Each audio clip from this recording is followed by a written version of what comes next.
Hi, I'm John Nerrell, and welcome to the Mid-Career GPS podcast. If you're feeling stuck in your career and overwhelmed by what steps to take, I can help you.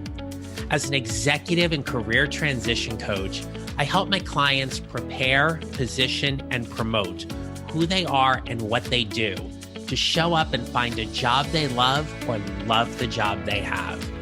It's time to start building your mid-career GPS. So let's get started.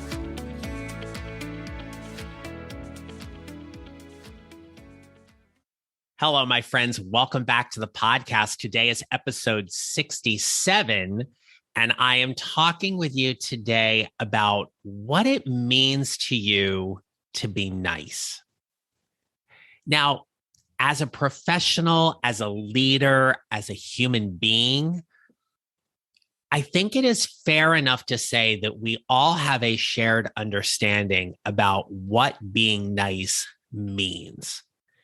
But in the workplace and in your career, I have found that nice can often take some very different meanings or different approaches. So, for example, if you are coming up on a performance appraisal or a meeting with your supervisor, and you have heard things in the past like you need to be nicer to your team. You need to talk nicer to your colleagues. You need to be nicer to the client. Or maybe you've even heard things such as, you're really too nice with your team. You need to toughen up a bit. It's important for us to get clear about what nice means and how that impacts the ways we show up. At the end of every episode, you will hear me say, remember, how we show up matters. And showing up has been a huge part of my coaching work, along with my public speaking and workshops as well, where in talking about showing up, I outline and coach people on 6 very specific strategies that I have connected to what it means for them to show up. And one of them, the P in show up, stands for protecting and promoting your brand. So when you think about who you are as a leader and what it means for you to be nice, in this episode, I want to make a connection between how being nice is directly correlated to your brand and what that means to you and for you.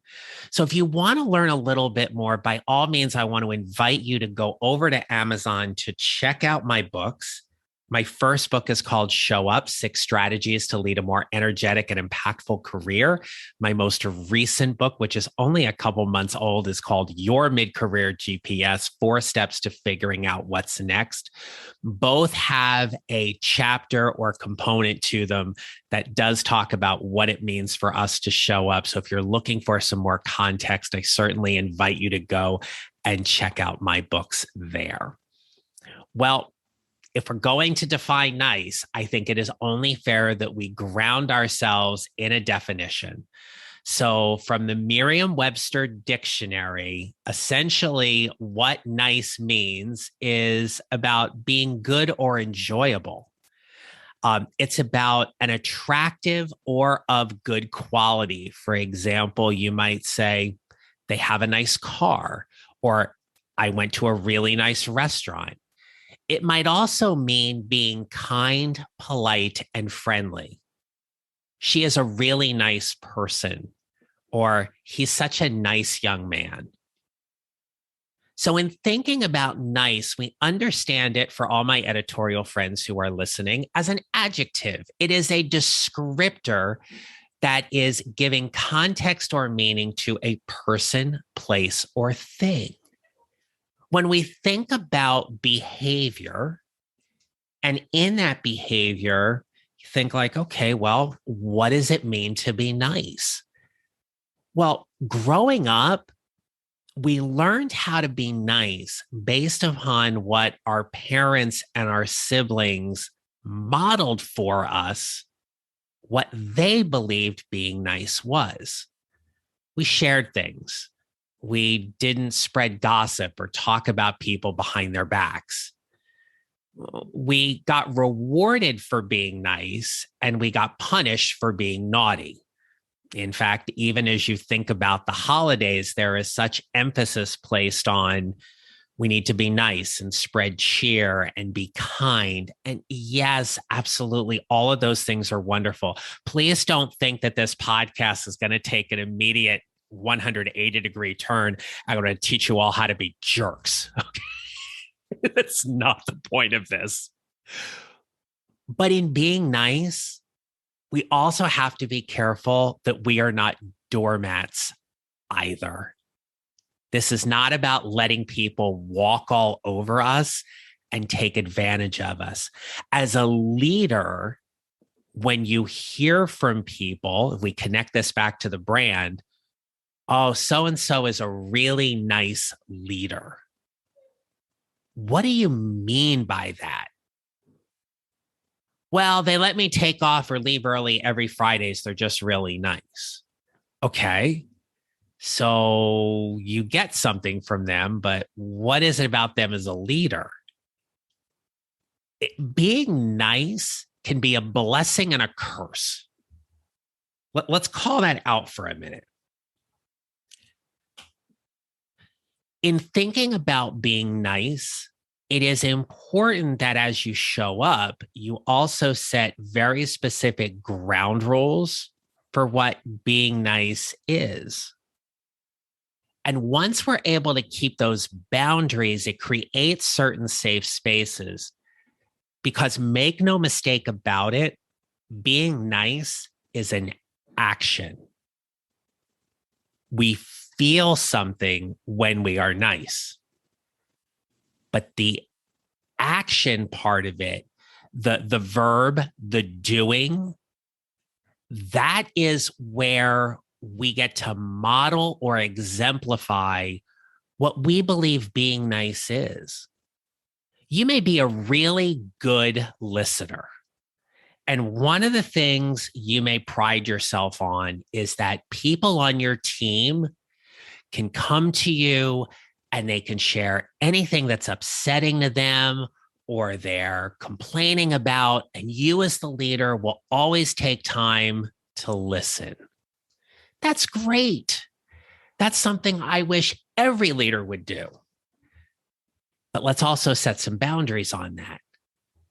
Because if people come to you and they repeatedly dump on you, well, that might mean you're being nice. What it also may mean is that it becomes a huge energy drain because all the people are doing is just coming and complaining to you. The project is wrong. This one doesn't know what they're doing. We're over budget. And then there's never any resolution.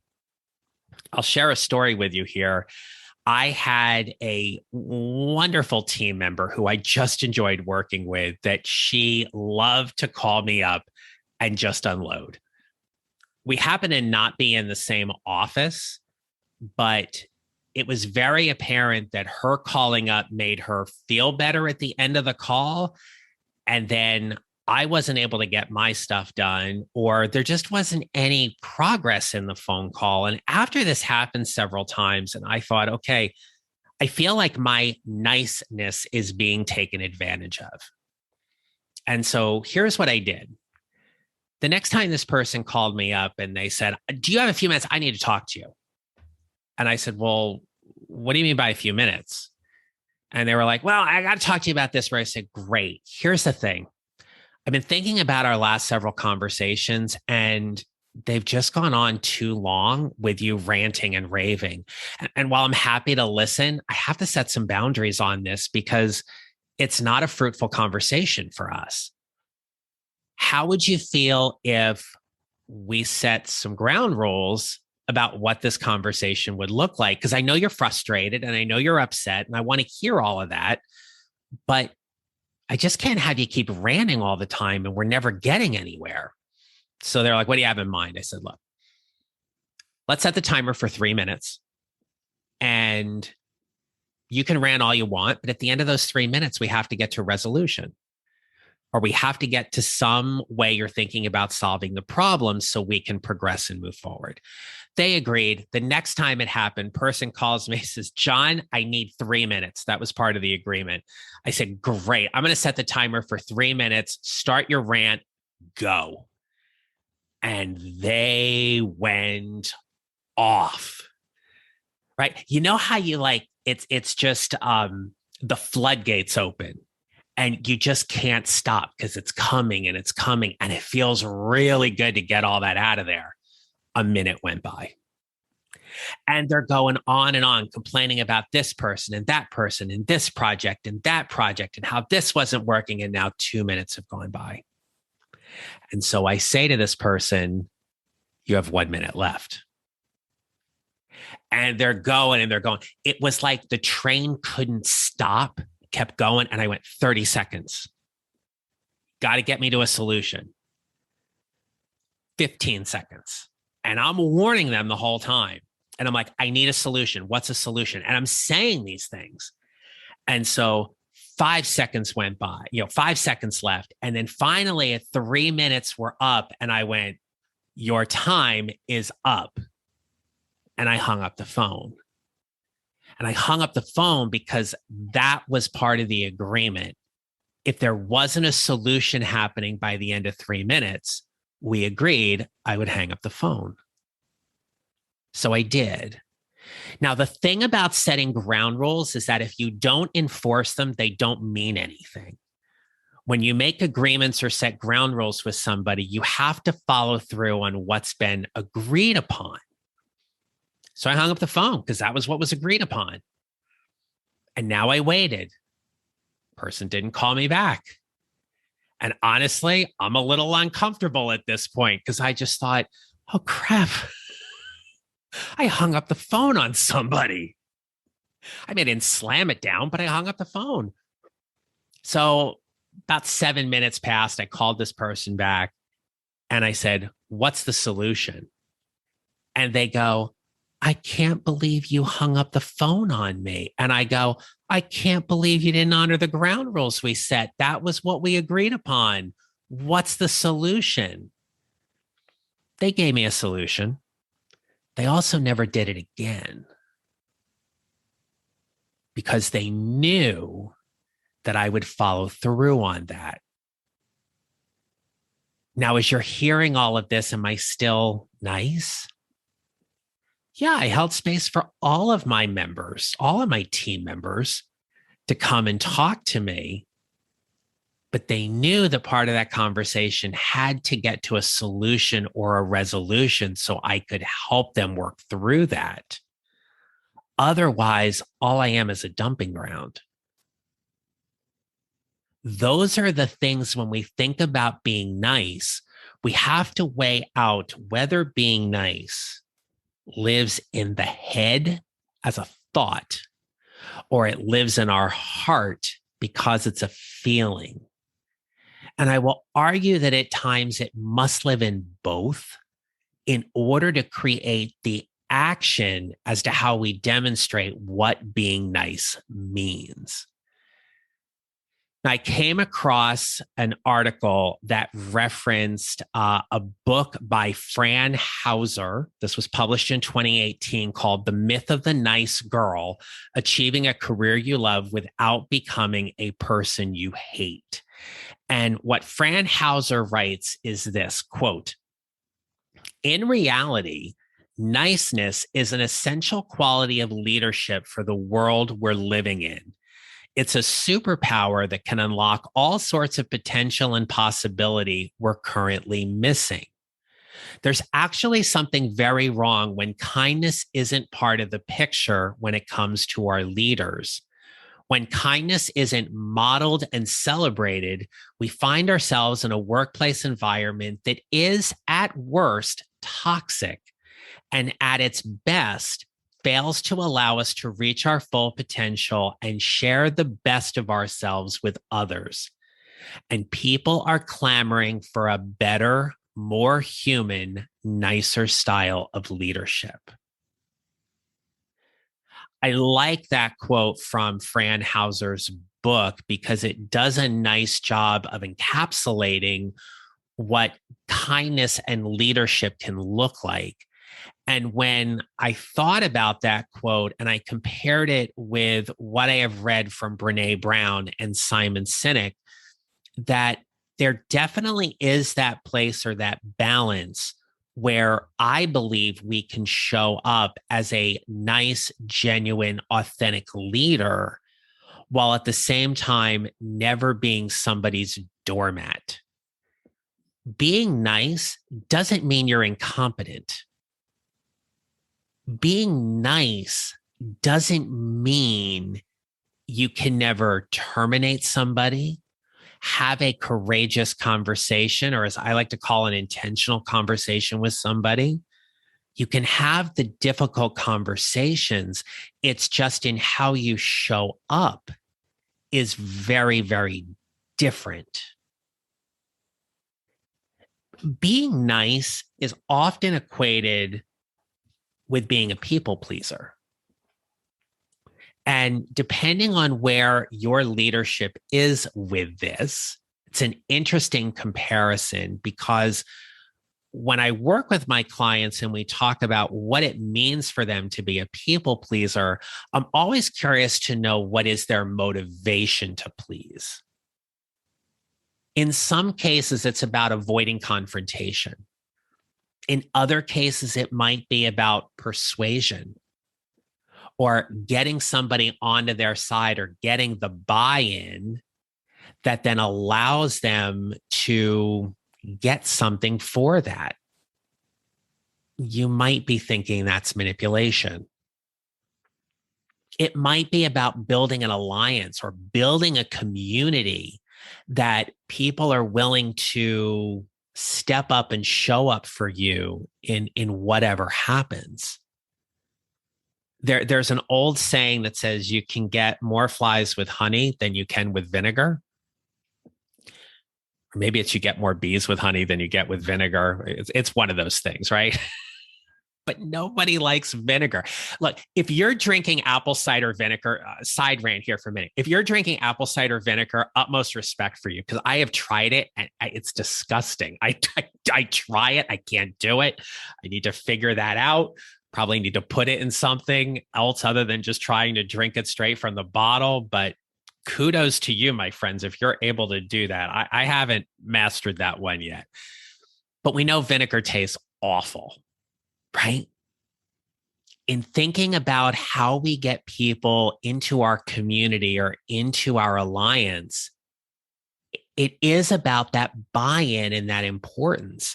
And I can't think of a better example than going back to when I was doing student teaching.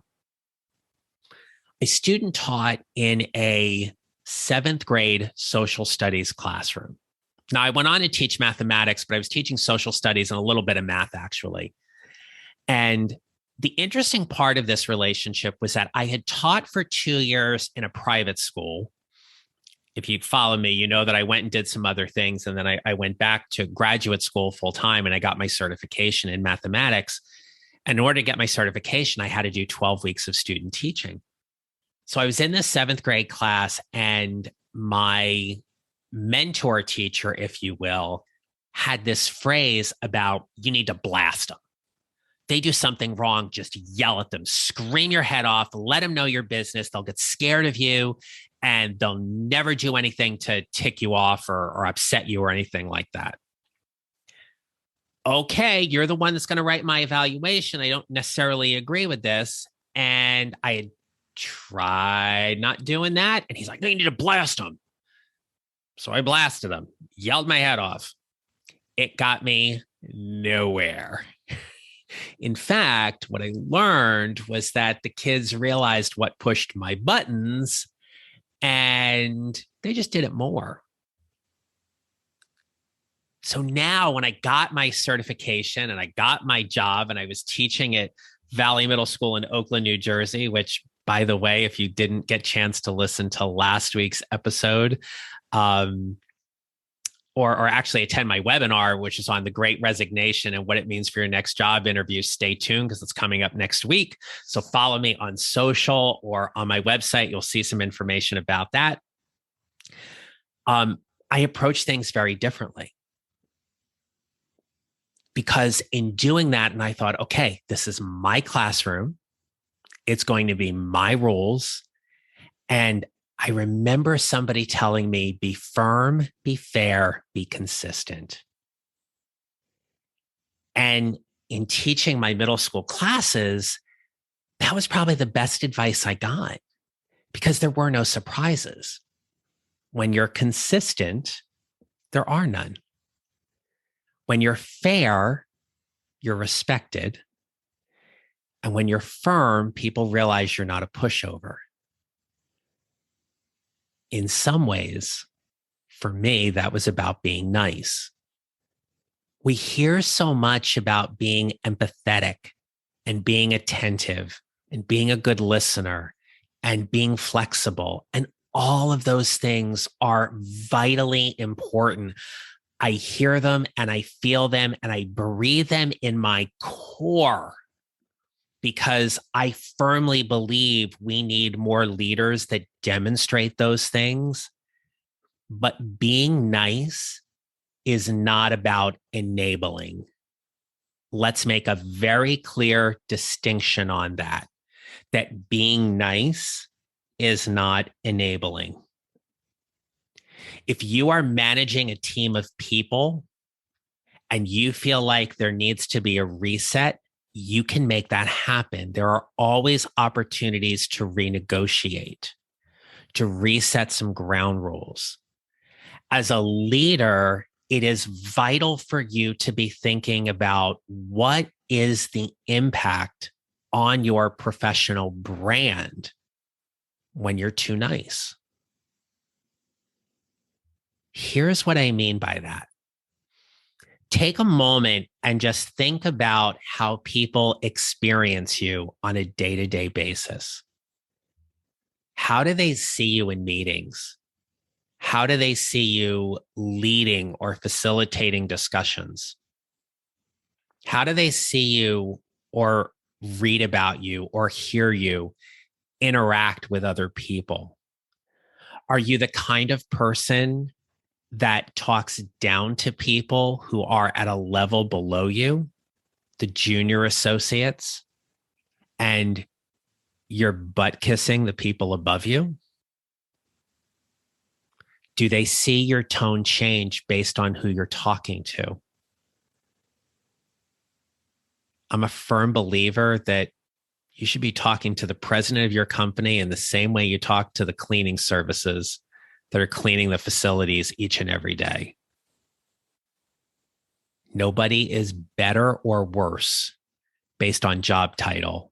Everybody deserves equal respect.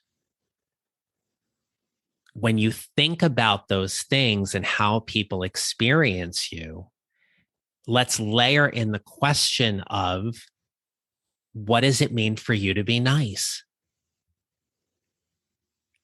And how can you lead nicely and still get the results that you want?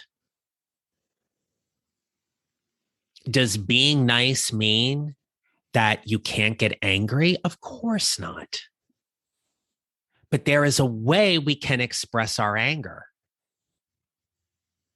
Being angry doesn't mean we yell and scold and stomp our feet and pound our desks because somebody messed something up or we didn't get the project where it needed to be.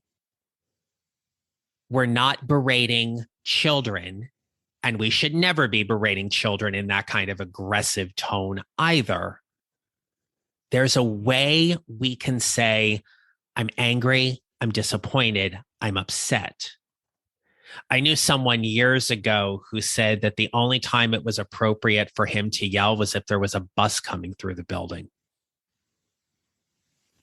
I liked that. Think about your personal relationships when you're angry or frustrated with a spouse, a loved one, your wife, your husband, your partner, your boyfriend, your girlfriend. and you just say to them, I'm angry. I'm disappointed. I asked you to take the garbage out. Why didn't you do it? I asked you to take the garbage out. What happened? Okay. Will you please take the garbage out? We can have conversations on a variety of levels without being aggressive or abusive in those conversations. Being nice is about accepting a tone and a demeanor for how you choose to show up. And let me say this, we're not perfect. We are not always going to be nice. We are not always going to be the kind, loving, supportive people we want to be. We are flawed human beings, and there are times when we will screw up. As much as I don't like raising my voice, every now and then I do. And admittedly, it's usually when I'm behind the wheel and somebody does something stupid, in my opinion, but I'm working on that. Right? These are the kinds of things where being nice is an opportunity to hold the mirror up to ourselves and take a look at who we are and what we're doing. There are opportunities in front of you to be a quote unquote nice leader and still be effective, to still be super smart, to be super strategic, the visionary that your company needs, to have people be on your side, to get them to do what needs to get done because they are on board and fans of yours, and to still be able to toe the line when necessary because you're not a doormat, you're not a pushover, and there are ground rules that you set for how you want to show up. Being nice never is a bad thing. It doesn't cost you anything to be kind or attentive.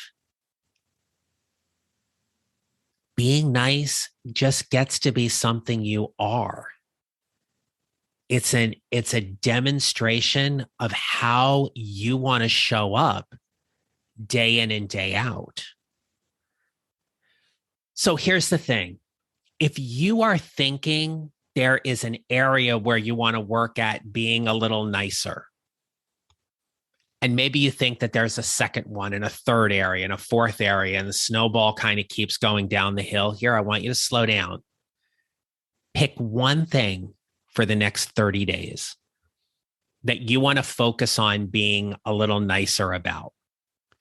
Maybe it's in your email communication or in your verbal communication.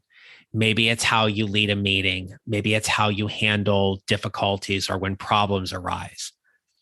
Pick one thing and focus on how you want to be a little nicer in that. And every night before you put your head on the pillow, take some time to evaluate how nice you were. What'd you do well? What would you do differently? What did you learn? What are you going to do next time? And who's going to help you hold yourself accountable to just being a little nicer?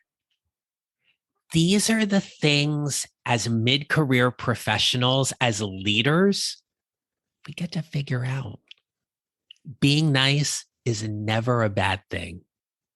Remember, being nice is about the action.